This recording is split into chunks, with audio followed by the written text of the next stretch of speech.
ஏசப்பா எப்பயோ வர வேண்டும் இல்ல சுவாமி, எவ்வளவு நாளா நான் காத்திருக்கிறேன். என் தேவனே, ஏன் இன்னும் நீங்க எனக்கு அநியாயத்துக்கு நியாயம் சரி கட்டல, ஏன் என்னுடைய வாழ்க்கையில இன்னும் நன்மையான காரியங்கள் நடக்கல அப்படின்னு சொல்லிட்டு கேள்விகள் கேட்காம மேரிய போல மரியாதை போல என்ன பண்ணணும் அப்படின்னா, நம்ம செய்ய வேண்டிய காரியங்களை நம்ம என்ன பண்ணணும் அப்படின்னா சரியாக செய்ய வேண்டியது ரொம்ப ரொம்ப முக்கியம். நீங்க ஒரு வேலை நம்ம எல்லாருமே எக்ஸாம்ஸ்க்கு ப்ரிப்பேர் பண்ணிக்கிட்டு இருக்கிறோம்னு வச்சுக்கோங்க.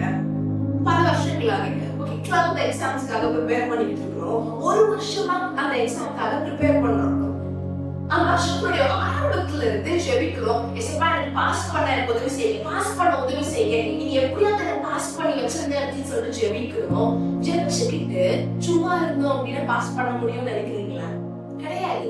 ஆனா மேரிய போல படிக்க ஆரம்பிப்போமே, நாம் செய்ய வேண்டிய கடமைகளை நம்ம செய்யும் பொழுது அவர் செய்ய வேண்டிய காரியங்களை என்ன பண்ணுவாங்க அப்படின்னா அவ்வளவு அழகா சரியானதாகவே நேர்த்தியானதாகவே சரியான காலத்துல தக்க சமயத்துல என்ன பண்ணுவாங்க அப்படின்னா செய்து தருவாங்க என்பதில் ஒரு சந்தேகம்